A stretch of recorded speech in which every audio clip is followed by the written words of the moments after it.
السلام عليكم ورحمة الله وبركاته. إن الحمد لله نحمده ونستعينه ونستغفره ونعوذ بالله من شرور أنفسنا ومن سيئات أعمالنا. من يهده الله فلا مضل له ومن يضلل فلا هادي له. أشهد أن لا إله إلا الله وحده لا شريك له وأشهد أن محمدًا عبده ورسوله. أما بعد، أعوذ بالله من الشيطان الرجيم. بسم الله الرحمن الرحيم. قل هو الله أحد الله الصمد لم يلد ولم يولد ولم يكن له كفوا أحد.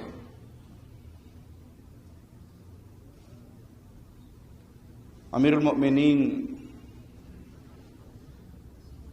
سیدنا عثمان رضی اللہ عنہ وارضاہ کی شہادت کے بعد اہل مدینہ سیدنا علی رضی اللہ عنہ وارضاہ کے ہاتھ پر بیعت کرتے ہیں، اور کوئی اہل ایمان اس بیعت سے پیچھے نہیں رہتا۔ امیر المؤمنین سیدنا علی رضی اللہ عنہ وارضاہ اہل ایمان کے چوتھے خلیفہ، جب ان کی بیعت ہو جاتی ہے تو سیدنا طلحہ اور زبیر آپ سے اجازت مانگتے ہیں کہ ہمیں مکے جانے کی اجازت دی جائے، اور آپ کی اجازت سے یہ دو صحابی مکہ کی طرف سفر کر لیتے ہیں،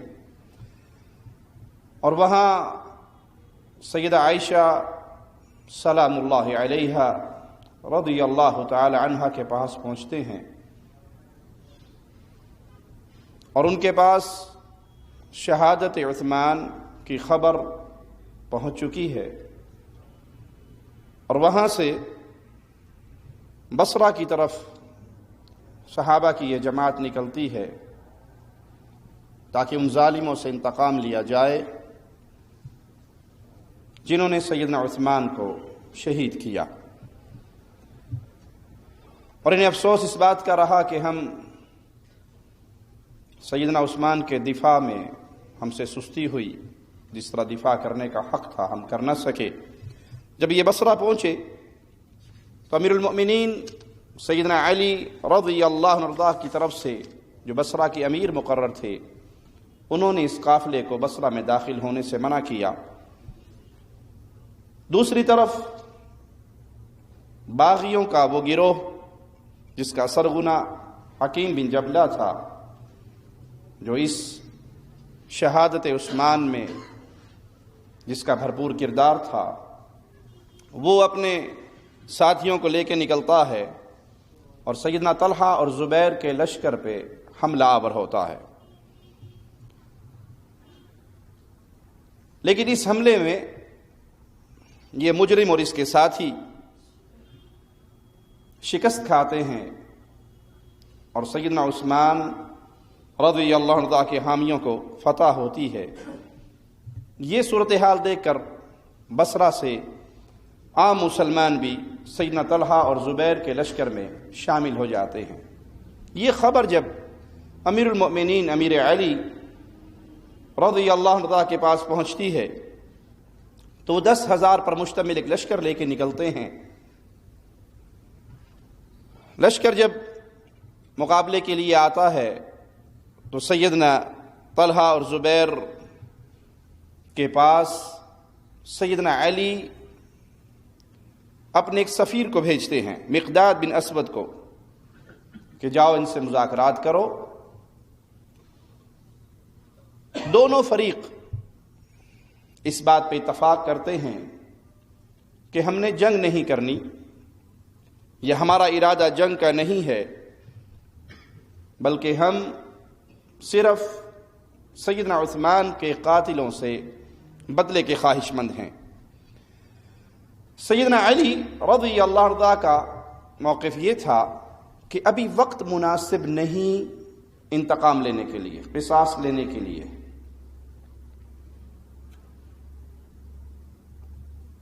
امیر معاویہ رضی اللہ عنہ کے ساتھیوں کو چاہیے کہ وہ میری خلافت کو تسلیم کریں، مجھے مضبوط کریں، اور جب حالات بہتر ہوں تب سیدنا عثمان کا قصاص لیا جائے۔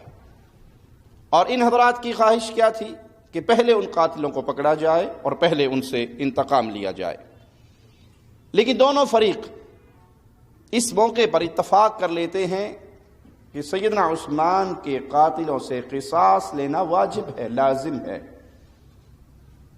صرف ایک بات پر اتفاق نہیں ہوتا کہ یہ قصاص لیا کب جائے، اس کا وقت مناسب کیا ہے،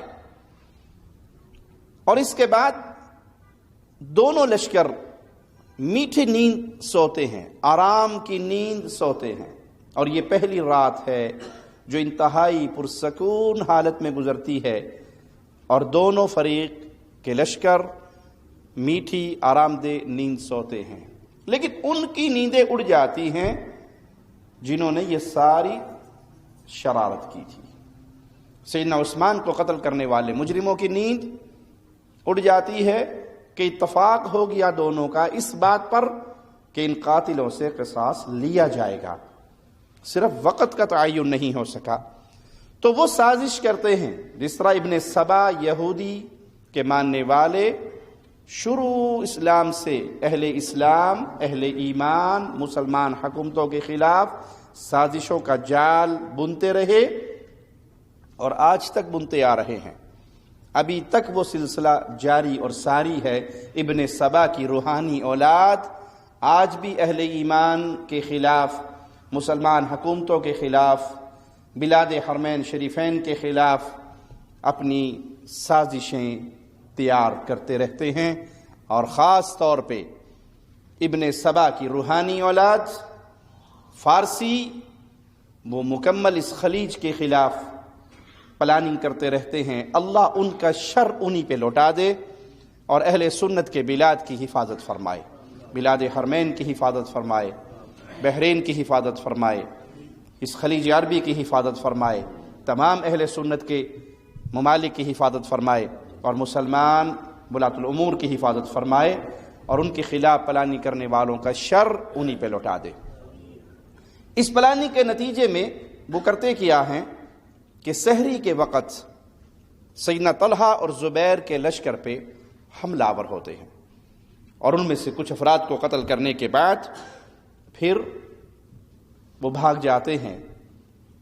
تمام مورخین جنہوں نے یہ قصہ نقل کیا، امام طبری، ابن کثیر، ابن حزم، ان سب نے لکھا کہ یہ پلاننگ اور یہ سازش سبائیوں کی تھی۔ ابن سبا یہودی جس نے چولا اسلام کا پہنا تھا، حقیقت میں وہ اسلام دشمن تھا، چولا پہنا ہی اسلام کو جڑوں کو کھوکھلی کرنے کے لیے تھا، اس کی یہ سازش تھی، اس کے ماننے والوں کی یہ سازش تھی۔ تو نتیجہ کیا نکلا؟ سیدنا طلحہ اور زبیر کے لشکر والوں نے سمجھا کہ شاید علی کے لشکر والوں نے عہد شکنی کی ہے اور سوتے میں ہمارے پر وار کیا ہے، تو انہوں نے تیر اندازی کرنی شروع کر دی سیدنا علی کے لشکر پہ، اور سیدنا علی کے لشکر والے یہ سمجھے کہ انہوں نے بد عہدی کی ہے، اور دونوں طرف سے تیروں کی بچھاڑ ہونے لگی۔ پھر ان کے درمیان جنگ ہوئی، جو جنگ شدید جنگ تھی۔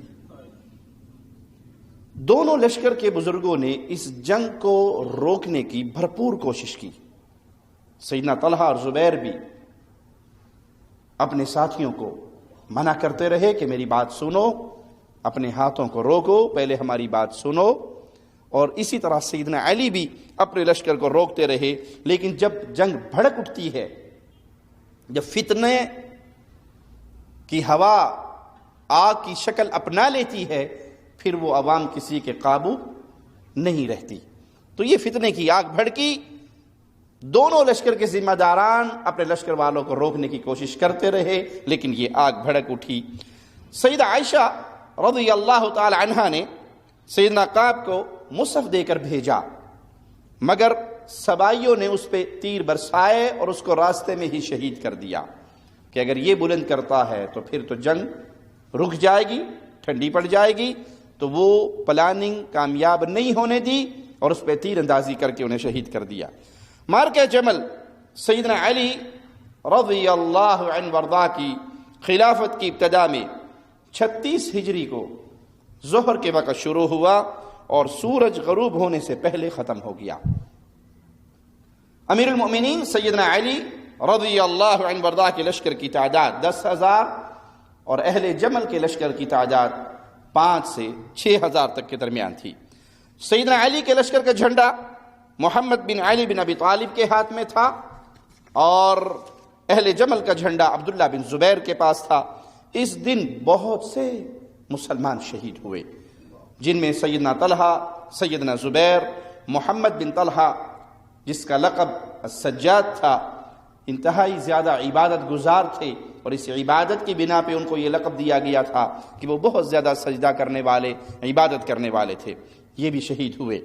سیدنا زبیر اس جنگ میں شریک نہیں ہوئے، تلوار کو ہاتھ میں نہیں لیا، بلکہ لوگوں کو روکتے رہے، اس جنگ سے باز کراتے رہے، اور آپ کو ابن جرموز نامی ایک مجرم نے دھوکے سے شہید کیا۔ سیدنا طلحہ بھی لوگوں کو لڑائی سے روکتے رہے۔ پھر ایک اجنبی تیر آپ کے پاؤں کے ایک زخم پہ آگے لگا جو سابقہ کوئی زخم تھا، جس سے وہ زخم ہرا ہوا اور پھر اسی سے آپ کی شہادت واقع ہو گئی۔ اس مارکے میں ام المؤمنین سیدہ عائشہ سلام اللہ علیہا اونٹ پہ سوار تھی، تو پیارے نبی صلی اللہ علیہ وسلم کی یہ زوجہ محترمہ اس اونٹ پہ سوار تھی، اور یہی اونٹ اس جنگ میں علامتی نشان تھا، اور مسلمان اس اونٹ کی حفاظت کرنے میں اپنی جانیں پیش کرتے رہے۔ جب تک وہ اونٹ کھڑا رہا مارکا گرم رہا، اور جب وہ اونٹ گرا بیٹھا تب وہ مارکا تھما۔ جب جنگ ختم ہوئی، آئیے امیر المؤمنین سیدنا علی رضی اللہ عنہ کی چند جملوں کو سنتے ہیں۔ آپ نے مقتولین کو دیکھا، شہید ہو جانے والے، قتل ہو جانے والے اہل ایمان کو دیکھا، تو ان میں سیدنا علی کو طلحہ بن عبید اللہ نظر آئے، تو آپ اس کے پاس بیٹھ گئے اور ان کو اپنی گود میں لے لیا، ان کے چہرے سے مٹی صاف کی، رونے لگ گئے اور روتے ہوئے فرمایا، ابو محمد، آسمان کے تاروں کے نیچے تیرا چہرہ یوں مٹی میں ملتا ہوا علی سے دیکھا نہیں جاتا۔ یہ جنگ سبائیوں کا فتنہ اور ان کی سازشوں کے نتیجے میں ہوا، وگرنہ دونوں فریق اتفاق کر چکے تھے کہ سیدنا عثمان کے قاتلوں سے ضرور انتقام لینا چاہیے، لیکن سبائیوں نے اپنی سازشوں کے جالوں کو بنا اور اس کے نتیجے میں مسلمان کثرت سے شہید ہوئے۔ سیدنا علی چہرے سے مٹی صاف کر رہے ہیں اور کہہ رہے ہیں، اے ابو محمد، آسمان کے تاروں کے نیچے تیرے چہرے کو یوں خاک آلود دیکھ کر مجھ سے برداشت نہیں ہو رہا۔ اب اگلا جملہ سیدنا علی کا سنیے، کاش 20 سال پہلے ہی میں فوت ہو چکا ہوتا۔ تاریخ دمشق ابن عساکر جلد 11 صفحہ 207 پر مولا علی کا یہ قول موجود ہے۔ خوشی سے یہ جنگ نہیں لڑی گئی، بلکہ یہ ایک سازش کا نتیجہ تھا جس میں اہل ایمان قربان ہوئے، اور وہی سازشی ابن سبا کی روحانی اولاد ہیں۔ جن صحابہ نے اس جنگ میں شمولیت کی وہ سب کے سب اس جنگ پر اور اس عمل پر پریشان رہے۔ سیدنا علی بھی پریشان رہے، سیدہ عائشہ بھی پریشان رہی، اور تمام صحابہ پریشان رہے، بلکہ سیدنا علی نے جب مقتولین میں دیکھا محمد بن طلحہ کو تو رونے لگ گئے۔ محمد بن طلحہ کثرت عبادت کی وجہ سے سجاد کا لقب پانے والے، سیدنا علی نے ان کو دیکھا تو آپ کے آنسو نہ رکے، آپ برداشت نہ کر سکے ان کی شہادت پر، ان کی جدائی کو، اور آپ رو دیے۔ ابن سعد نے حسن سند کے ساتھ بیان کیا، ابن جرموز ملعون سیدنا زبیر کی تلوار لے کر دوڑتا ہوا سیدنا علی کے پاس آیا اور یہ کہنے لگا کہ میں نے زبیر کو قتل کیا ہے، میں نے زبیر کو قتل کیا ہے۔ سیدنا علی نے جب یہ سنا تو فرمایا، کتنے ہی سالوں تک زبیر کی یہ تلوار رسول اللہ صلی اللہ علیہ وسلم کی حفاظت کرتی رہی، اور کتنی ہی آپ پر آنے والی مصیبتوں کو زبیر کی اس تلوار نے روکے رکھا۔ پھر ابن جرموز کے لیے مولا علی کے جملے کیا ہے، ابن صفیہ کے قاتل کو جہنم کی آگ کی بشارت سناؤ۔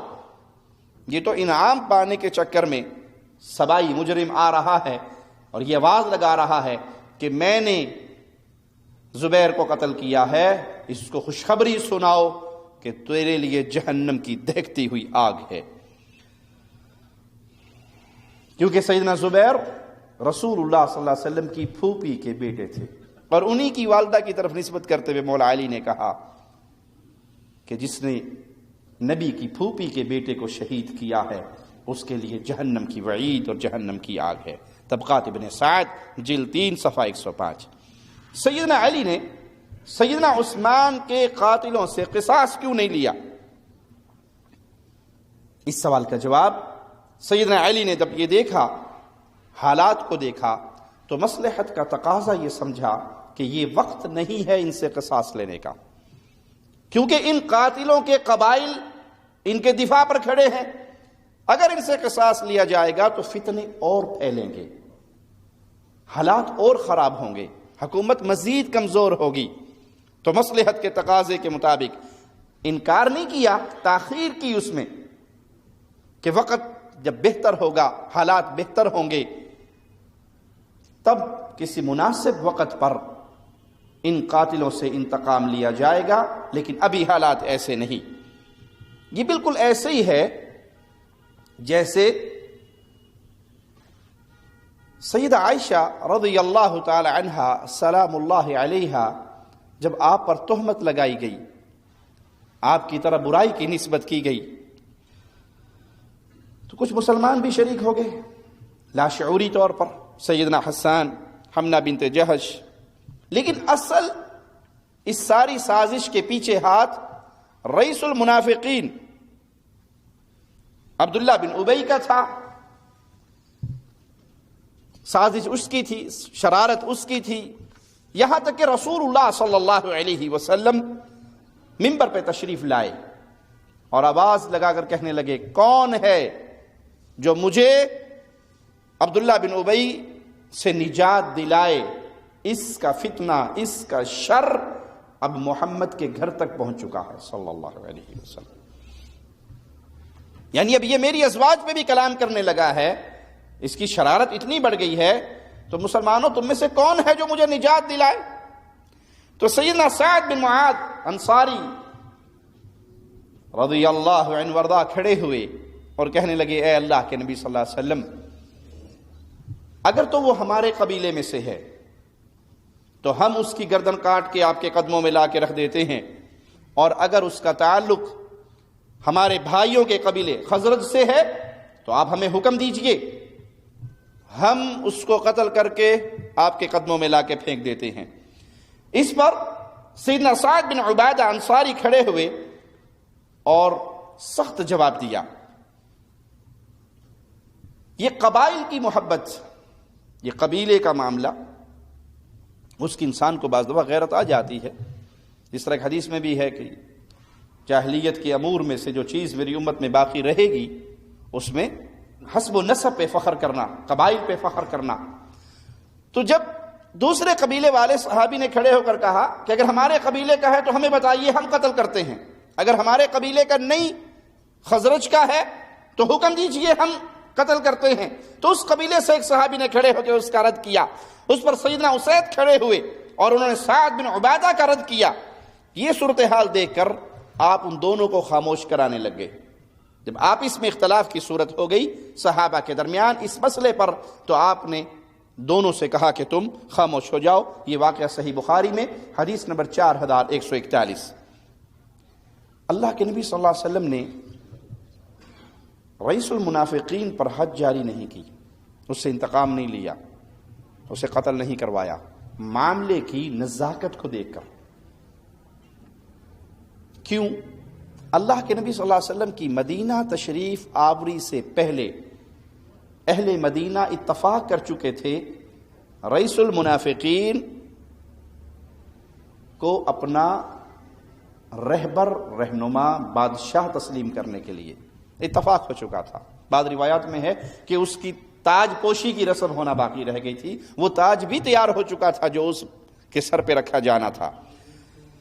اور یہی وہ ظالم انسان تھا جو احد کے میدان میں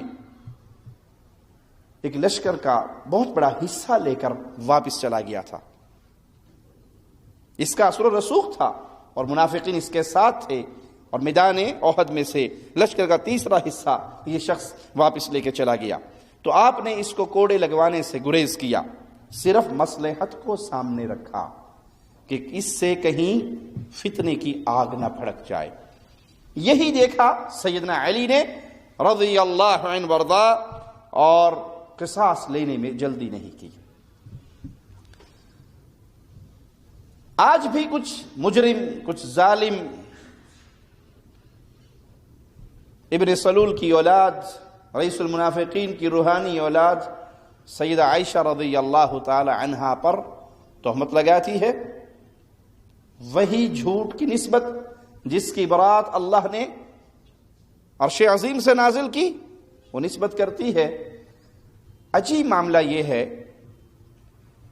ایک طرف وہ اللہ کے نبی صلی اللہ علیہ وسلم کی زوجہ محترمہ، مومنوں کی ماں، اہل ایمان کی ماں عائشہ پر تہمت لگاتے ہیں، اور ساتھ ہی رسول اللہ صلی اللہ علیہ وسلم سے محبت کا دم بھرتے ہیں۔ وہ اللہ کے نبی صلی اللہ علیہ وسلم سے محبت کا دم کیوں بھرتے ہیں؟ عوام الناس کی آنکھوں میں دھوکے کی خاک ڈالنے کے لیے، وگرنہ یہ نہیں ہو سکتا کہ انسان کسی ہستی سے پیار کرے اور اس کی بیوی پہ الزام لگائے۔ اگر کوئی آپ سے یہ کہے کہ آپ بہت اچھے ہیں پر آپ کی بیوی فاحشہ ہے، کیا خیال ہے؟ آپ کی جو اس نے تعریف کی ہے کہ آپ بہت اچھے ہیں، آپ مانو گے؟ اسے اپنا دوست سمجھو گے یا دشمن؟ دشمن سمجھو گے کہ یہ میرا دوست نہیں ہے۔ میں اچھا ہوں، بیوی اچھی نہیں، میں اچھا ہوں، دوست اچھے نہیں، میں اچھا ہوں، سسرال اچھا نہیں، میں اچھا ہوں، داماد اچھا نہیں، تو میں اچھا ہوں والی بات جھوٹ پر مبنی ہے۔ سمجھانے کے لیے عرض کرتا ہوں، کوئی بندہ نہیں مانتا تو ہم اس کو منوا دیتے ہیں۔ رسول کریم صلی اللہ علیہ وسلم ہر کلمہ پڑھنے والے مسلمان کے لیے اپنی جان سے، اپنے مال سے، اپنی اولاد سے، اپنی عزت سے، کائنات کی ہر چیز سے بڑھ کر محبوب ہیں۔ جو لوگ ہماری ماں، اہل ایمان کی ماں سیدہ عائشہ سلام اللہ علیہا پر تہمت لگاتے ہیں، الزام لگاتے ہیں، برائی کی نسبت کرتے ہیں، ہم ان سے سوال کرتے ہیں تمہارا کیا خیال ہے؟ جس شخصیت کو تم اپنے لیے بڑا سمجھتے ہو، خمینی ایک بہت بڑا نام ہے ان لوگوں کے ہاں، بڑے القابات دیے جاتے ہیں اس کو۔ اگر کوئی شخص اہل سنت میں سے یہ کہے کہ خمینی صاحب تو اچھے تھے لیکن خمینی صاحب کی جو بیوی تھی وہ بڑی فاحشہ بدکار عورت تھی، تو خمینی سے محبت کرنے والا کوئی شخص اس اہل سنت سے پیار کرے گا؟ سمجھانے کے لیے مثال دے رہا ہوں، بڑی عقل سے، معمولی عقل کے معیار پہ آ کے کہ جٹ بندے کو بھی بات مسئلہ سمجھ آ جائے۔ آپ کے نزدیک خمینی کی عزت بہت زیادہ ہے، آپ کے نزدیک خمینی کی عزت بہت زیادہ ہے، آپ کا معاملہ ہے، جس سے مرضی عزت کرو، جس سے مرضی پیار کرو، ہم نہیں کہتے کچھ، ہم سوال کرتے ہیں۔ اگر اہل سنت میں سے کوئی فرد یہ کہے کہ خمینی صاحب تو ٹھیک ہیں، خمینی صاحب کی بیوی جو تھی وہ فاحشہ بدکار چکلے کی کنجری تھی، مانے گا کوئی؟ خوش ہوگا؟ اس اہل سنت کو سینے سے لگائے گا؟ اس سے پیار محبت کرے گا؟ اس سے رشتہ داریاں کرے گا؟ اس کو اپنا دوست سمجھے گا؟ جی نہیں سمجھے گا۔ خمینی صاحب تو بہت اچھے تھے، خمینی صاحب کا سسر جو تھا پرلے درجے کا کافر تھا، کوئی مانے گا؟ خمینی صاحب تو بہت اچھے تھے، خمینی صاحب نے اپنی 2 بیٹیاں جس ایک بندے کے نکاح میں دی تھی وہ داماد بڑا بے ایمان تھا، قبول ہوگا؟ نہیں ہوگا، تکلیف ہوگی، کانٹے چبھیں گے، اور اس کو اپنا دشمن نمبر 1 سمجھو گے؟ اس کو واجب القتل کے فیصلے جاری کرو گے. تمہاری جو خمینی سے محبت ہے وہ تمہیں مجبور کرتی ہے کہ کوئی خمینی کی بیوی کو کچھ نہ کہے، کوئی خمینی کے سسر کو کچھ نہ کہے، کوئی خمینی کے داماد کو کچھ نہ کہے. کیا اہل ایمان کائنات میں سب سے بڑھ کر جس سے محبت کرتے ہیں محمد الرسول اللہ صلی اللہ علیہ وسلم؟ اللہ کی مخلوق میں محمد کریم صلی اللہ علیہ وسلم سے بڑھ کر زیادہ محبت کا حقدار کوئی نہیں ہے. تم ہم سے کیسے یہ گوارا کرتے ہو کہ ہم تمہارے اس جرم کو، تمہارے اس ظلم کو، تمہاری اس خباثت کو، تمہاری اس شیطنیت کو تسلیم کر لیں کہ تم محمد کی زوجہ پر زبان چلاؤ، پیارے نبی کے اس داماد پر جس کو اللہ کے نبی نے اپنی 2 بیٹیاں اس کے نکاح میں دی تھی، اس پہ زبان چلاؤ، پیارے نبی کے سسر پہ زبان چلاؤ، اور ہم تمہیں اپنے گلے سے لگا لیں. جو تم رسول اللہ کے ساتھ سلوک کر رہے ہو وہ سلوک تم آج کے دور کے کسی مولوی ملا ملوٹے کے لیے، ذاکر کے لیے برداشت نہیں کرتے تو اللہ کی قسم اہل سنت کٹ مر سکتے ہیں. محمد اور آل محمد کے خلاف کسی کافر کا کوئی جملہ نہیں برداشت کر سکتے. ہماری جانیں، ہماری عزتیں، ہمارا مال، ہماری جان، ہماری زندگی میں اللہ نے ہمیں جو کچھ دیا ہے ہم سب کچھ محمد اور آل محمد کی عزت پہ قربان کرنے کے لیے تیار.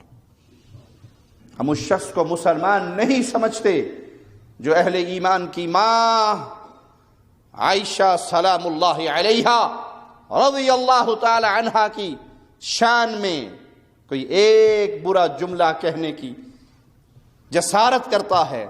نہ اس کو مسلمان سمجھتے ہیں، نہ اس کو اپنا پیارا سمجھتے ہیں. وہ ہمارے دشمنوں کی صف میں ہے، ہمارے دوستوں کی صف میں نہیں ہو سکتا.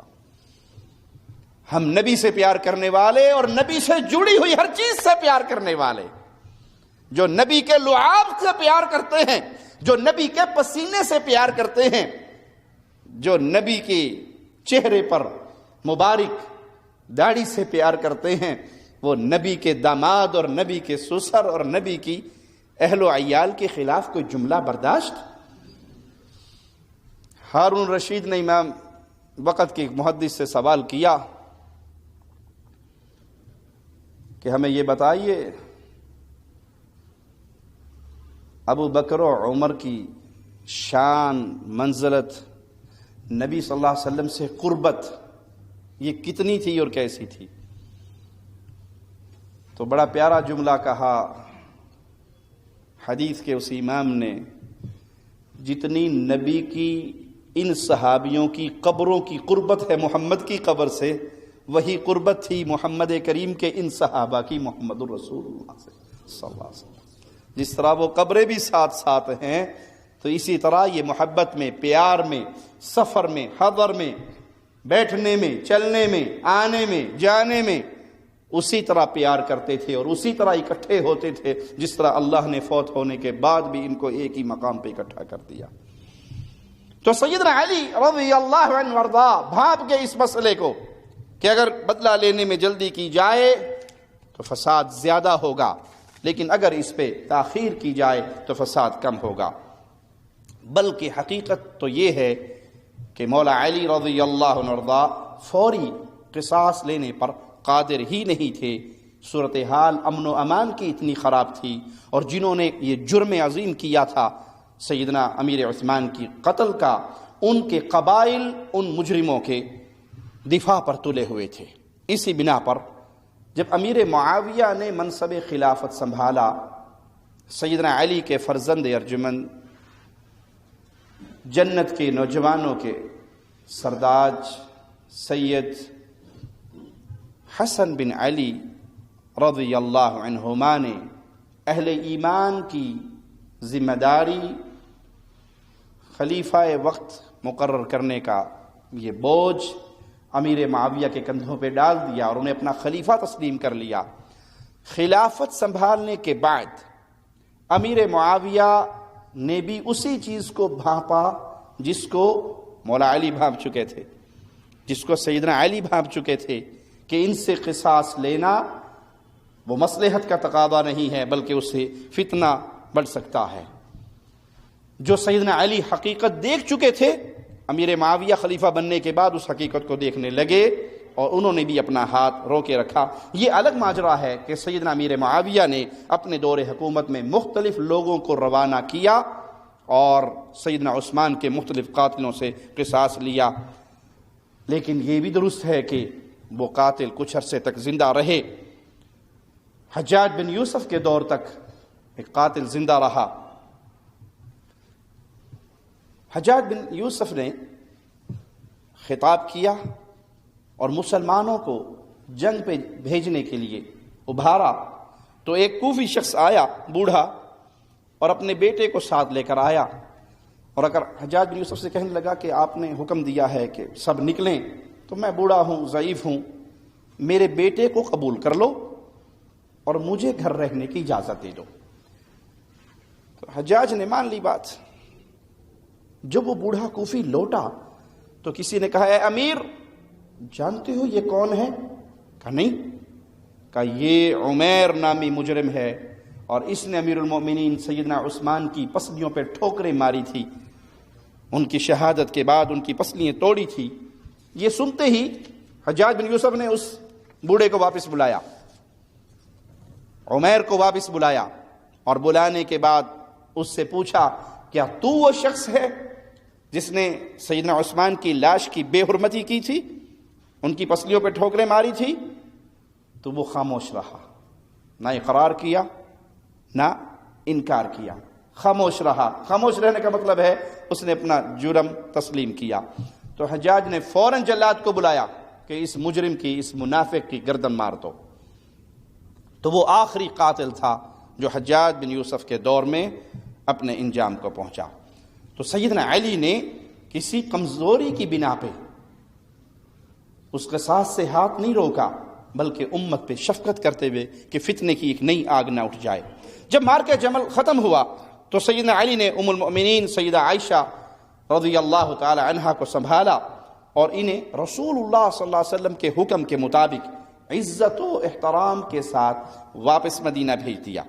مسند احمد میں سیدنا علی سے یہ روایت موجود ہے، فرماتے ہیں کہ مجھے رسول اللہ صلی اللہ علیہ وسلم نے خبر دی کہ تیرے اور عائشہ کے درمیان اختلاف ہوگا۔ سیدنا علی کہنے لگے، یا رسول اللہ صلی اللہ علیہ وسلم، اس صورتحال میں تو میں بڑا بدبخت انسان ہوں کہ میرا جھگڑا میری ماں سے ہو، اہل ایمان کی ماں ہے آپ کی زوجہ۔ تو رسول اللہ صلی اللہ علیہ وسلم نے فرمایا، ایسا نہیں، بلکہ جب یہ موقع آئے تو اس کو محفوظ مقام پہ پہنچا دینا۔ تو اس معاملے کے بعد سیدنا علی نے وحی کیا جس کا آپ کو حکم دیا گیا تھا، اور آپ نے سیدہ عائشہ کو محفوظ مقام پر پہنچا دیا۔ 37 ہجری میں جنگ صفین کا ماجرا ہوا۔ جنگ جمل سے فارغ ہونے کے بعد سیدنا علی نے اہل شام سے جنگ کرنے کا پروگرام بنایا۔ آپ نے فرمایا، اب ضروری ہو چکا ہے کہ معاویہ میرے ہاتھ پہ بیعت کرے۔ آپ نے لشکر تیار کیا، اور لشکر تیار کرنے کے بعد اس طرف نکلے۔ اس جنگ سے بچنے کا ایک ہی راستہ تھا کہ امیر معاویہ اپنا ہاتھ امیر المؤمنین سیدنا علی کے ہاتھ میں دے دیتے، لیکن امیر معاویہ اپنی اجتہادی سوچ کی بنا پر اس مطالبے کو رد کر چکے تھے کہ میں اس وقت آپ کو خلیفہ مانوں گا، آپ کے ہاتھ میں ہاتھ دوں گا جب آپ سیدنا عثمان کے قاتلوں کو گرفتار کریں گے اور ان کو قتل کریں گے۔ یہ کام آپ کر لیں اور شام میں آپ کے حوالے کرتا ہوں، اور میں آپ کے ہاتھ پہ بیعت کر کے آپ کا ایک سپاہی بننے کے لیے تیار ہوں۔ جب یہ خبر دونوں طرف چلی کہ سیدنا علی قافلہ لے کے نکل پڑے، تو امیر معاویہ نے منبر پہ کھڑے ہوئے اور اپنی قوم سے، اپنے فوجیوں سے یہ سوال کیا کہ مجھے خبر ملی ہے کہ علی رضی اللہ عنہ عراق سے ایک لشکر لے کے نکلے ہیں، تمہاری رائے کیا ہے؟ شامی فوج کا نظم ضبط، ادب و احترام کا ماجرا، تربیت کا معاملہ کیا تھا؟ ان میں سے ایک شخص کھڑا ہوا صرف، اور اس نے کہا، اے امیر، حکم آپ دیجئے، عمل ہم کریں گے، رائے آپ کی ہوگی، آپ ہمارے امیر ہیں، ہم آپ کو اپنا امیر مانتے ہیں، آپ حکم کریں، آپ رائے دیں، ہماری گردنیں جھک جائیں گی۔ اور ادھر سیدنا علی جب منبر پر کھڑے ہوئے، حمد و ثنا کے بعد فرمایا، معاویہ شام سے ایک لشکر لے کر تمہاری طرف آ رہا ہے، تمہاری رائے کیا ہے؟ تو کوفیوں کا حال معروف ہے، کوفی لا یوفی، کوفیوں نے کبھی وفا کی نہ وفا سیکھی، نہ مولا علی سے وفا کی، نہ سیدنا حسن سے کی، نہ سیدنا حسین سے کی۔ یہ بے وفاؤں کا ٹولہ ہے، اسلام کی جڑوں کو کھوکھلے کرنے والے یہ کوفی ہیں۔ تو وہ ساری مسجد شور شرابہ کرنے لگی، ہر بندہ بولنے کے لیے کھڑا ہوا، اور سیدنا علی انا للہ و انا الیہ راجعون پڑھتے ہوئے ممبر سے نیچے اترے۔ تاریخ الاسلام عہد الخلفاء الراشدین صفحہ 540۔ یہ کیفیت تھی اہل عراق کی، اسی لیے عبداللہ بن زبیر نے عبد الملک بن مروان سے لڑائی کے دوران کہا تھا، کاش میرے پاس یہاں کے 10 آدمیوں کی بجائے شام کا 1 آدمی ہوتا۔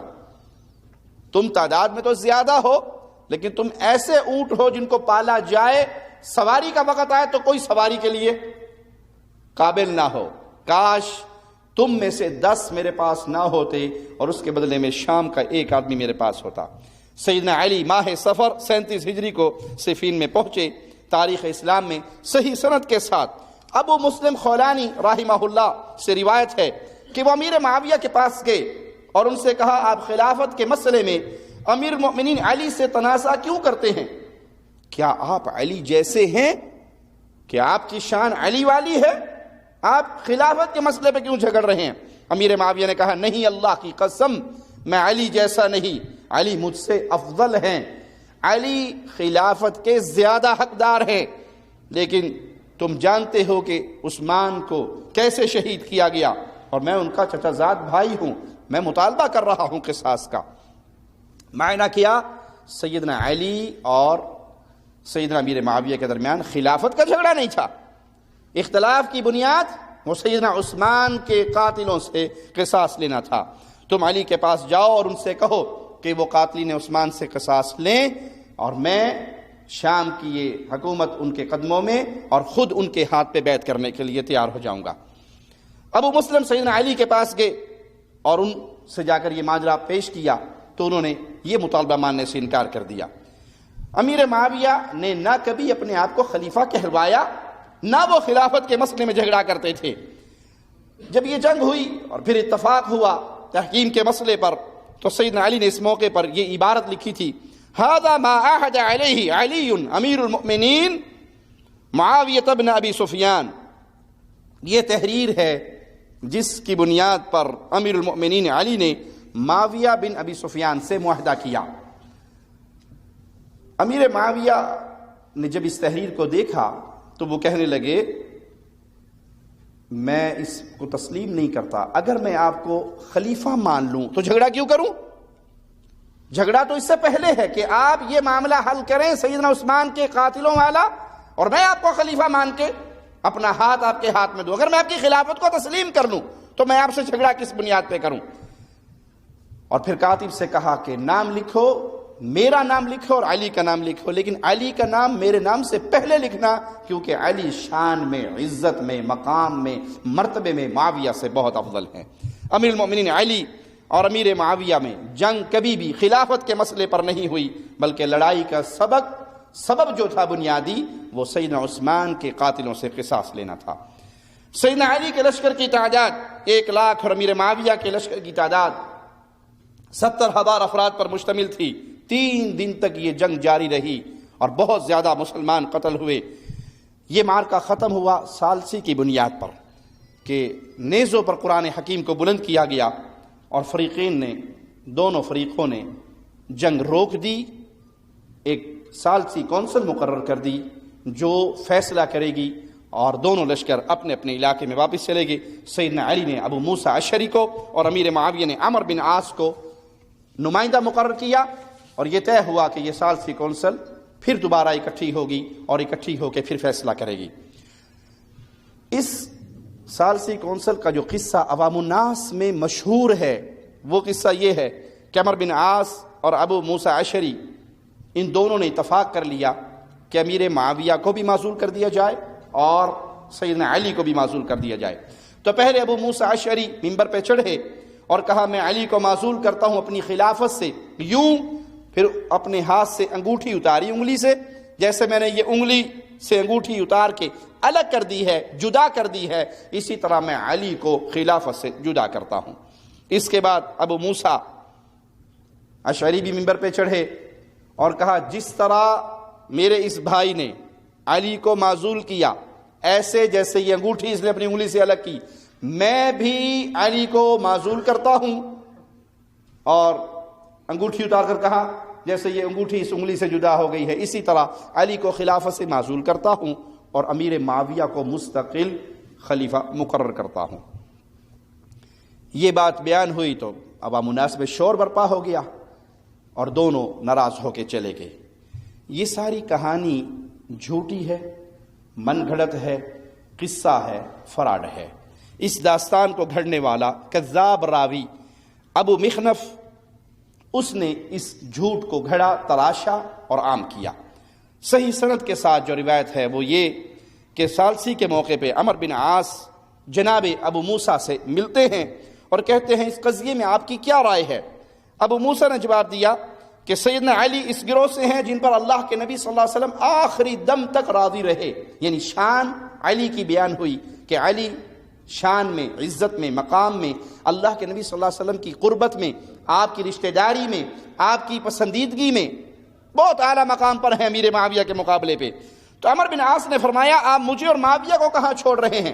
اگر آپ علی کی شان یوں بیان کریں اور فیصلہ کریں کہ علی کو مقرر کر دیں اور معاویہ کو معزول کر دیں تو مجھے اور علی کو کہاں چھوڑ رہے ہیں؟ تب موسیٰ نے فرمایا اگر تم دونوں سے تعاون طلب کیا جائے تو تم میں تعاون کی صلاحیت نہیں ہے، تم سے یہ کہا جائے کہ تم اس مسئلے کو ختم کرنے کے لیے تعاون کرو مسلمانوں کے ساتھ اور مسلمانوں کی جماعت کو اکٹھا کرو، تو تم سے تعاون کی ڈیمانڈ کی جائے تو تم میں یہ صلاحیت نہیں، اور اگر تم سے منہ موڑ لیا جائے، مستغنی ہوا جائے تو عرصہ تک اللہ کا دین تم سے مستغنی رہا۔ پھر یہیں پر بات ختم ہو گئی۔ عمرو بن عاص لوٹ گئے معاویہ کی طرف، ان کو خبر دی، ابو موسیٰ لوٹ آئے۔ دارقطنی کے اندر یہ روایت موجود ہے۔ 37 ہجری میں جنگ نہروان ہوئی، سیدنا علی کوفہ کی طرف واپس پلٹے۔ واپسی میں آپ ہی کے لشکر میں سے ایک باغی گروہ آپ کے خلاف خروج کرتا ہے جنہیں خوارج کا نام دیا گیا، اور انہوں نے آواز بلند کی لا حکم الا للہ، فیصلے کا اختیار، حکم صرف اللہ ہے، فیصل صرف اللہ ہے، اللہ کے علاوہ کسی کو فیصلے کا اختیار نہیں۔ یہ نعرہ بلند کر کے تحکیم کے مسئلے پر انہوں نے ثالثی کونسل کو مسترد کر دیا اور کفر کا فتویٰ لگا دیا سیدنا علی پر بھی اور سیدنا امیر معاویہ پر بھی کہ آپ نے مخلوق میں سے 2 بندوں کو حکم بنایا اور ان کو فیصل تسلیم کیا، آپ دونوں نے کفر کیا، ہم آپ سے برات کرتے ہیں۔ اور آپ کے خلاف اتنی بدتمیزی کی، مسجد کے اندر شور برپا کیا اور آوازیں لگاتے رہے لا حکم الا للہ۔ سیدنا علی نے جب یہ سنا تو بڑا پیارا جملہ کہا، کلمۃ حق ارید بها الباطل، جو منہ سے کہہ رہے ہیں وہ جملہ تو بالکل ٹھیک ہے، لیکن اس سے جو مراد لے رہے ہیں وہ بالکل باطل ہے۔ جو جملہ ان کا ہے وہ ٹھیک ہے کہ فیصلہ تو صرف اللہ تعالی ہے، یہ حق اللہ کا ہے کہ اس کے فیصلے کو مانا جائے، وہی حکم ہے، لیکن یہ جس مقصد کے لیے استعمال کر رہے ہیں وہ مقصد ان کا باطل ہے۔ اس کے بعد خوارج نے سیدنا عبداللہ بن خباب کو قتل کیا، ان کی بیوی حاملہ تھی، ان کو قتل کیا، ان کا پیٹ پھاڑا۔ سیدنا علی کو جب اس ظلم کی خبر پہنچی تو انہوں نے خوارج سے سوال کیا کہ یہ قتل کس نے کیا ہے؟ مراد یہ کہ تم میں سے جس نے یہ 1-2 بندے نے قتل کیا ہے اس کے اوپر قصاص جاری کیا جائے۔ تو تمام کے تمام خوارج ایک زبان ہو کر آواز دینے لگے ہم سب نے قتل کیا ہے، کسی ایک نے نہیں کیا، ہم سب قاتل ہیں، کس کس سے بدلہ لوگے؟ آپ سب پہ قصاص جاری کرو گے، ہم سب اس کے قاتل ہیں۔ تو پھر سیدنا علی نے 10,000 کا لشکر لیا اور نہروان میں ان کے خلاف جنگ لڑی۔ مسند احمد میں سیدہ عائشہ رضی اللہ تعالی عنہا سے روایت ہے کہ ان کے پاس عبداللہ بن شداد عراق سے واپس آئے۔ اس عرصے میں سیدنا علی کی خوارج کے ساتھ جنگ ہو چکی تھی۔ تو سیدہ عائشہ نے پوچھا جو سوال میں تجھ سے کروں صحیح جواب دے گا؟ تو اس نے کہا مجھے کیا ہوا، مومنوں کی ماں مجھ سے کوئی سوال کرے اور میں صحیح جواب نہ دوں؟ تو کہا ہے عبداللہ سچ سچ مجھے یہ بتاؤ کہ جس قوم کو علی نے قتل کیا ہے اس کی خبر دو۔ تو وہ کہنے لگے کہ جب علی اور امیر معاویہ کا معاہدہ ہو گیا، 2 آدمیوں کو ثالث مقرر کر لیا، تو 8000 قراء انہوں نے خروج کیا سیدنا علی کے خلاف، اور کوفہ کے مقام حرورہ کی طرف جمع ہو گئے اور سیدنا علی پہ طعنہ زنی کرنے لگے اور آپ پر کفر کے فتوے لگانے لگے کہ تو نے اس قمیص کو اتار دیا جو اللہ نے تجھے پہنائی تھی۔ سیدنا علی نے خلیفہ کا نام، امیر المؤمنین کا نام ہٹا دیا تھا نا صلح کرنے کے لیے۔ امیر معاویہ سے صلح ہو رہی ہے، امیر معاویہ راضی نہیں ہوئے کہ میں آپ کو امیر المؤمنین مان لوں تو لڑوں کیوں، پہلے مسئلہ حل کیجئے پھر میں آپ کو امیر المؤمنین مانوں گا۔ تو خوارج نے کہا کہ آپ نے اپنے نام کے ساتھ امیر کا جو لفظ ہٹایا ہے، یہ قمیص اللہ نے آپ کو پہنائی تھی اور آپ نے اس قمیص کو اتار دیا۔ اور دوسری غلطی یہ کی کہ آپ نے اللہ کی مخلوق میں سے کسی کو حکم مقرر کر دیا، حالانکہ اللہ کے علاوہ کوئی حکم نہیں۔ جب یہ خبریں سیدنا علی کے پاس پہنچی تو آپ نے منادی کی اور ان سب کو اکٹھا ہونے کا حکم دیا، فلاں جگہ پہ آ جاؤ۔ وہ سب آگے، گھر بھر گیا، وہ مجلس بھر گئی۔ پھر آپ نے ایک بڑا قرآن حکیم مصحف کا نسخہ منگایا، اس کو اپنے سامنے رکھ کر اس پہ زور سے ہاتھ مار کر کہنے لگے، اے مصحف بول اور ان کو جواب دے۔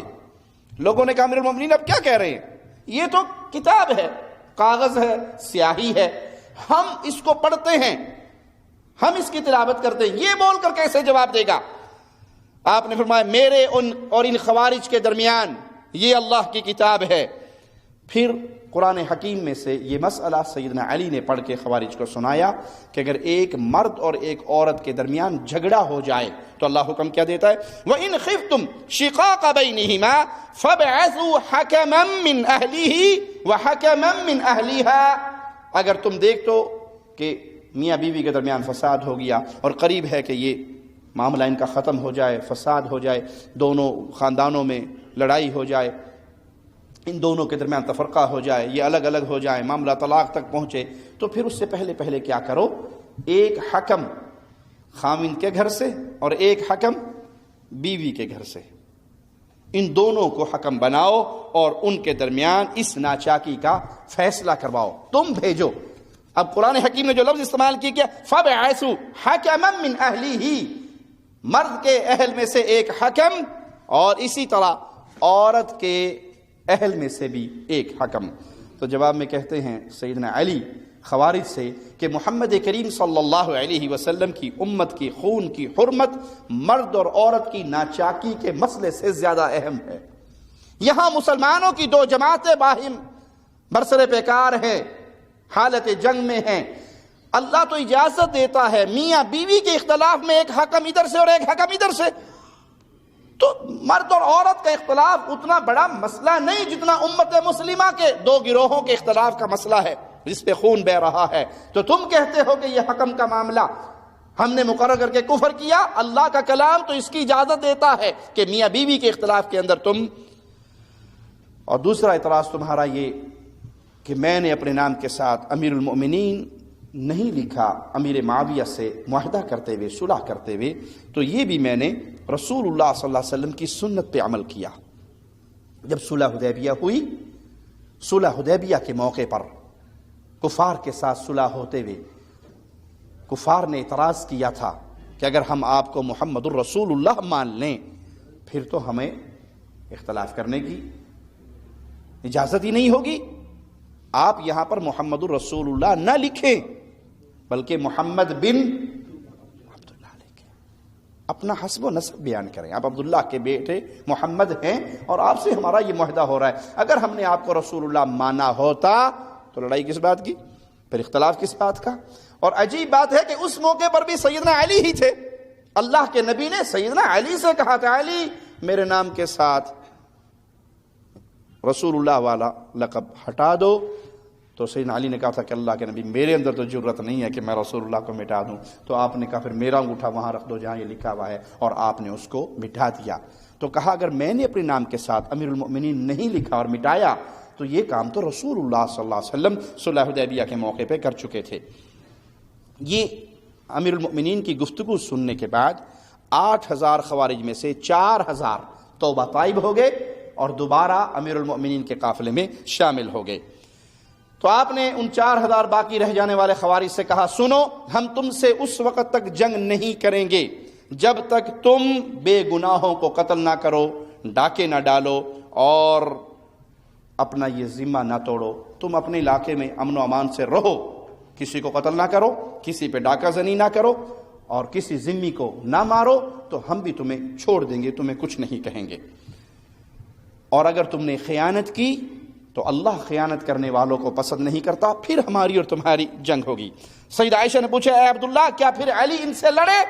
تو عبداللہ نے کہا اللہ کی قسم علی اس وقت تک نہیں لڑے جب تک انہوں نے قتل نہیں کیا اور ڈاکے زنی اور قتل و غارت نہیں کی۔ علی نے ان پہ فوج کشی نہیں کی، انہوں نے یہ جرائم کیے، انہوں نے مسلمانوں کو قتل کیا، انہوں نے رسول اللہ صلی اللہ علیہ وسلم کے صحابی کو قتل کیا، سیدنا عبداللہ کو، ان کی لونڈی کو قتل کیا، ان کا پیٹ پھاڑا۔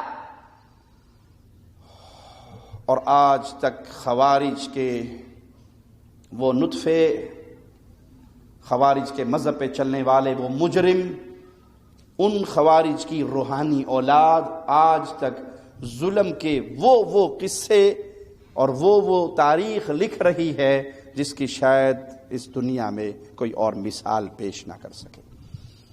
شریعت محمدیہ میں ماں باپ کی بڑی عزت ہے، بڑا مقام ہے، بڑا فضل ہے۔ ماں باپ اگر یہودی ہوں، ماں باپ اگر یہودی ہوں، عیسائی ہوں، ہندو ہوں، سکھ ہو، مشرک ہو، کافر ہو، دنیا کے بدترین انسان کی شکل میں بھی کسی کے ماں باپ ہوں، تو اسلام بیٹے کو ان ماں باپ کے ساتھ بدتمیزی کرنے کی اجازت،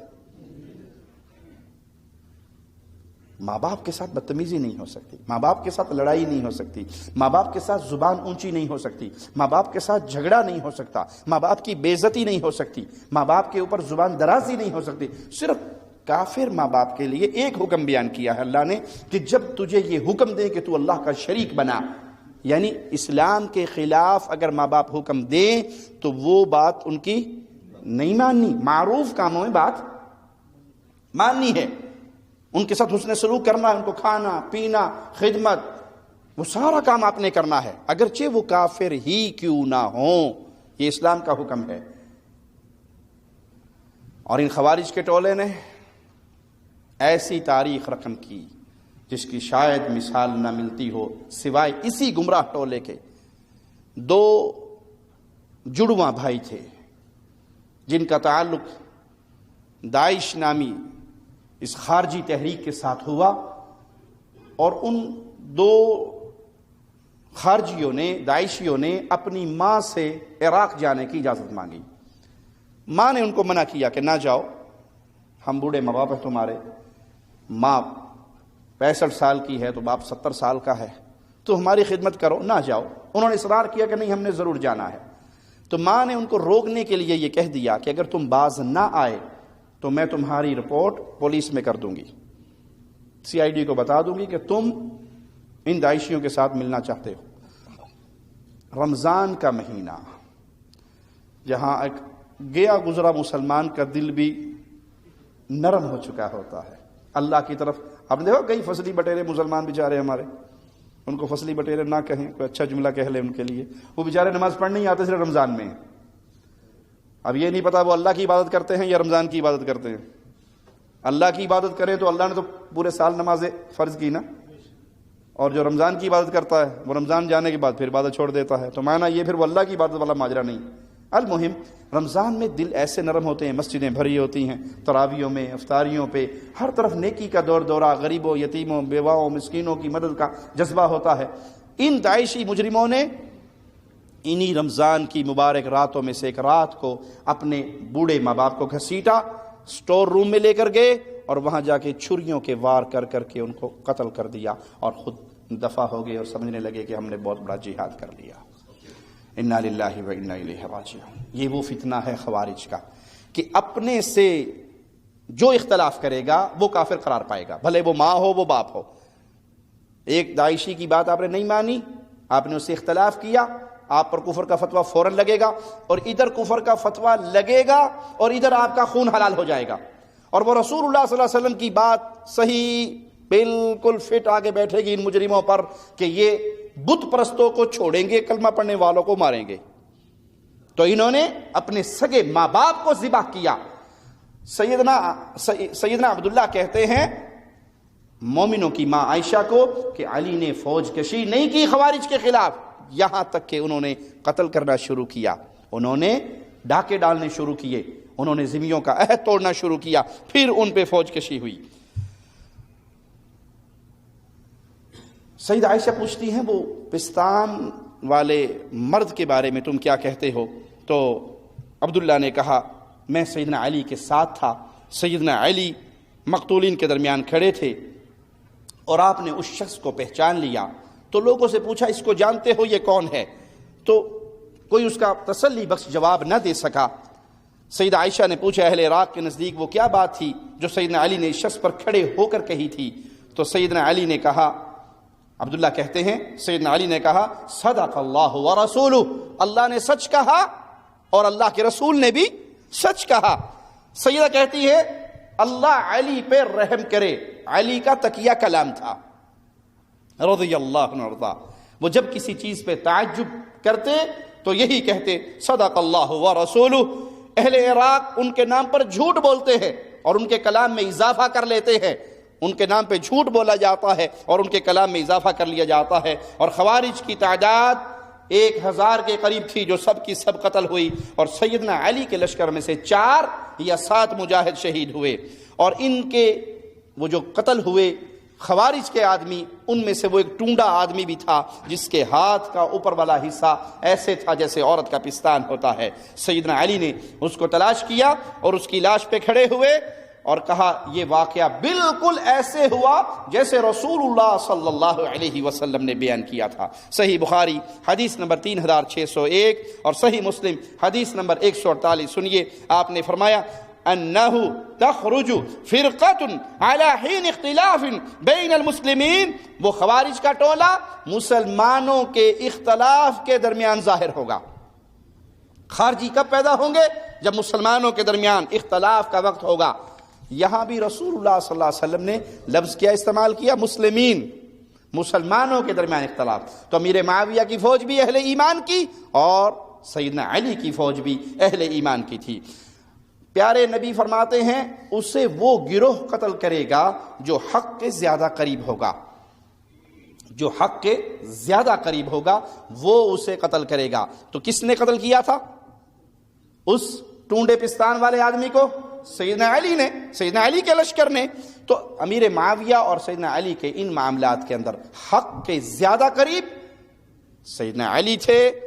امیر معاویہ کی اجتہادی معاملہ تھا اور اجتہادی ماجرا تھا، اور سیدنا علی نے جب اس کی لاش کو دیکھا تو پھر اللہ کے لیے سجدہ کیا اور جان گئے کہ میں اللہ کی رحمت سے حق کے اوپر ہوں، اور جو میں نے یہ کام کیا ہے وہ اللہ کی طرف سے دیے ہوئے اسی حق کے اوپر کیا ہے۔ اللہ سے دعا ہے اللہ ہمارے دلوں میں پیارے نبی کی محبت، پیارے نبی کے صحابہ کی محبت، اہل بیت کی محبت کو بھر دے، ہمیں زندہ رکھے، ایمان کی بہترین حالت میں زندہ رکھے، ہمیں موت دے اس حال میں دے کہ اللہ ہم سے راضی ہو، ہم اپنے اللہ سے راضی ہوں۔ اے اللہ مسلمانوں پہ رحمت فرما، اے اللہ مسلمانوں پہ رحمت فرما، اے اللہ اہل ایمان پہ رحمت فرما، اے اللہ اہل ایمان کے دیار پہ، مسلمانوں کے ملکوں پہ رحمت فرما۔